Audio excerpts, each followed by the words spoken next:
we're going through a once in 40-year transformation in the three major macro areas. So number one is monetary policy. Obviously, we have to get inflation out for the first time since 1982. Second is fiscal policy. What's it like when you have a rising debt servicing cost? We can't cut taxes and increase spending the way we used to. But third, which I think is the most important, is that geopolitics are changing.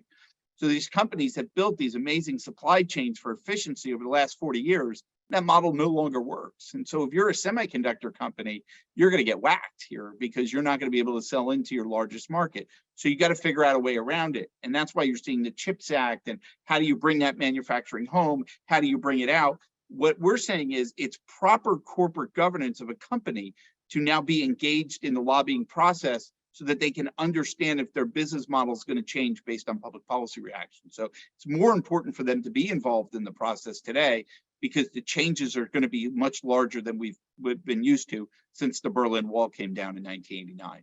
This is a multipolar world. China is challenging the US. The US has been somewhat slow to respond, but they are now responding forcefully. And interestingly, I believe it's going to wind up unifying the United States. We look at what's going on TV, the Republicans and Democrats fighting, we're weaponizing politics against each other.